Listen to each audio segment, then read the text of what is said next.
Have a gun license? Plan to bring your gun to my hometown next time you fly in?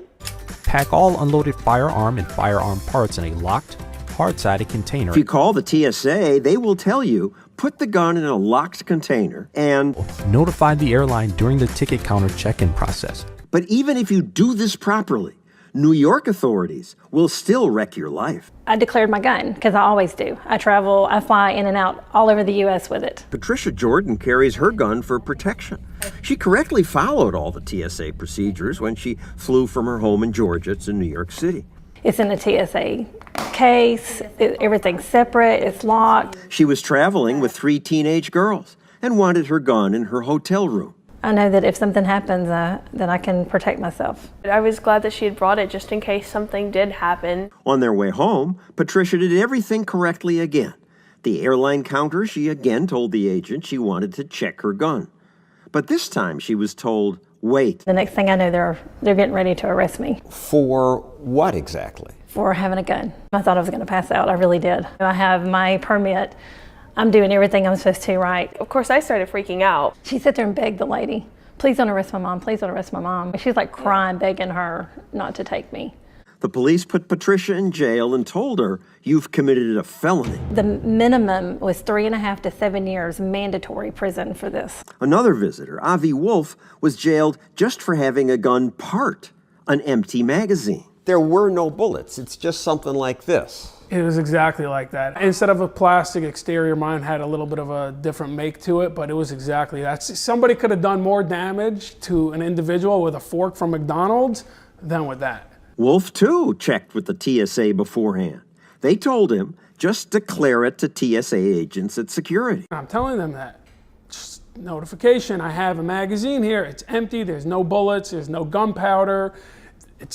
I called TSA before doing it, and this is what they told me to do, was to declare it. The next thing I know, they pull me over to the side, and they're all like, do you know what you have in your bag? And I'm like, I know what I have in my bag. I told you what I have in my bag. Fast forward about an hour, it was four Port Authority police officers are there. The chief of LaGuardia Airport is there. They thought they found somebody trying to do 9/11 repeat. For this? Literally. For that. They asked me if I had a gun license. Of course, I had a gun license. I'm from Georgia, and everybody there's got a gun license. And they're like, well, sir, you're going to be getting arrested now. I'm like, oh, no. The other prisoners couldn't believe why Avi was in jail. One guy beat up his wife. This other guy is busted with a whole bunch of drugs. She's like, so what did you do? Why are you here? It's like, I got caught at security with an empty magazine. What'd they say? Just laughed at it. It's a joke. But it was no joke. Avi and Patricia were released after a day in jail, but they still faced that felony charge. I could barely function. I had to get on anxiety medicine. I was throwing up every day. Months later, New York allowed each to plead guilty to a lesser charge, public disorder. But it cost each $15,000 in legal fees. Why does New York City do this to people? They need to spend a day in jail? We get them through the system as quick as we can. District Attorney Jack Ryan handles New York Airport gun charges. We're not going to apologize for enforcing our gun laws. We do enforce them fairly and humanely and as compassionately as we can. Is it a fair system when it costs them $15,000, $17,000 and they spend a day in jail?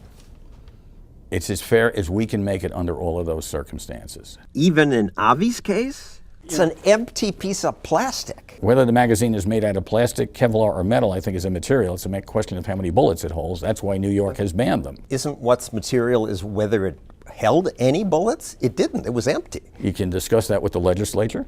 They didn't make it a crime only if there's bullets in it. They made it a crime.